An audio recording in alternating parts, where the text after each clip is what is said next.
Welcome to success here. ये video English के chapter sparrows को आसान एनिमेटेड अंदाज में समझाया गया है। सो शुरू करते हैं। समाज बड़ी आसानी और सुविधा से लोगों को अच्छे और बुरे में बांट देता है। फिर अच्छे लोग अपने ऊपर यह जिम्मेदारी ले लेते हैं कि वे बुरे लोगों पर न्याय करें और उन्हें सजा दें। यह सजा सामाजिक बहिष्कार से लेकर कैद तक हो सकती है। ऐसे लोग समाज के लिए खतरा हैं। बहुत कम ही कोई न्यायाधीश यह जानने की कोशिश करता है कि किसी अपराधी के पीछे क्या परिस्थितियां थीं, जिसने उसे अपराध करने पर मजबूर किया। अगर ऐसा किया जाए तो अक्सर यह सामने आता है कि सामाजिक परिस्थितियां भी उतनी ही जिम्मेदार थीं जितनी अन्य वजहें।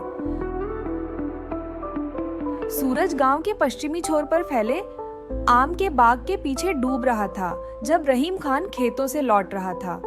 50 के ऊपर की उम्र होने के बावजूद वह चौड़ा और मजबूत कदकाठी वाला था।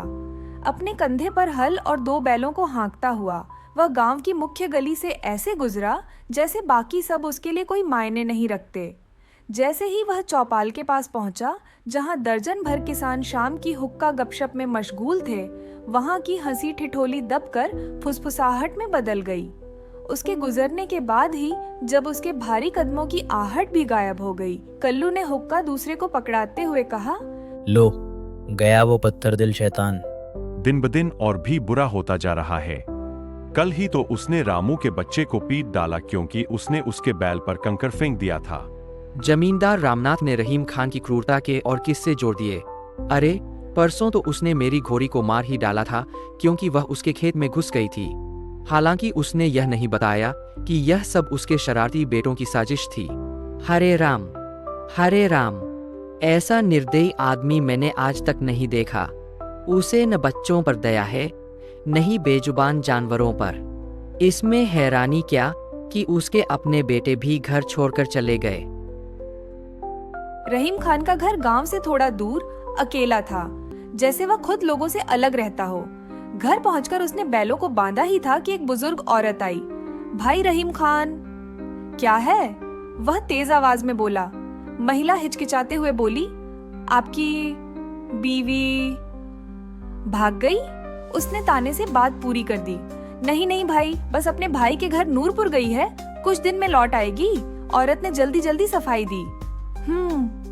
वह घर के अंदर चला गया। उसे पता था वह अब कभी वापस नहीं आएगी। अंदर जाकर उसने गुस्से में बिल्ली को भी बाहर फेंक दिया। अब उसके पास पानी देने वाला, खाना बनाने वाला या जिसे वह डांट सके कोई नहीं था। उसे अंदर से खालीपन और चिड़चिड़ापन महसूस हो रहा था। 30 साल से उसकी पत्नी उसके गुस्से का निशाना रही थी। उसकी जवानी के सपने, सर्कस में जाने का और गांव की लड़की राधा से शादी करने का उसके माता पिता ने तोड़ दिए थे। धर्म और जात पात के नाम पर उसे खेती में बांध दिया गया और राधा की शादी किसी और से कर दी गई। अपनी शादी के दिन उसने मन ही मन ठान लिया था कि वह अपनी पत्नी पर अपने सारे गुस्से का बदला निकालेगा, और उसने ऐसा किया भी। 30 साल तक पत्नी, बच्चे, यहाँ तक कि बैल, कोई उसकी मार से बचा नहीं। पूरे गांव में वह सबसे नफरत किया जाने वाला आदमी बन गया। लेकिन अब जब पत्नी चली गई, उसे अजीब सा खालीपन महसूस होने लगा।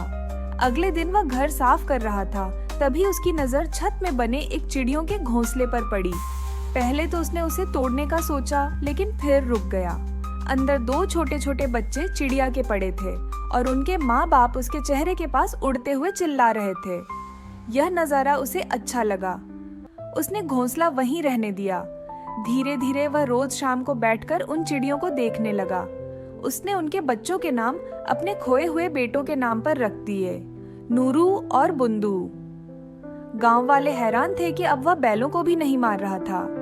एक दिन बारिश के मौसम में उसने देखा कि घोंसले के ऊपर छत से पानी टपक रहा है। वह सीढ़ी लगाकर भीगते भीगते छत ठीक करने लगा, सिर्फ इसलिए कि चिड़ियों का घर खराब न हो। लेकिन भीगने से उसे तेज बुखार हो गया। कई दिन तक वह खेत नहीं गया। बुखार में वह बार बार बड़बड़ाता, ओ नूरू, ओ बुंदू, मेरे बाद तुम्हें कौन खिलाएगा? गांव वाले बोले, बेचारा पागल हो गया है, इसकी बीवी को बुला दो। अगली सुबह उसकी पत्नी और बेटे लौटे। दरवाजा अंदर से बंद था। जब उसे तोड़ा गया तो अंदर रहीम खान की लाश पड़ी थी और उसके ऊपर 4 चिड़ियां फड़फड़ा रही थीं।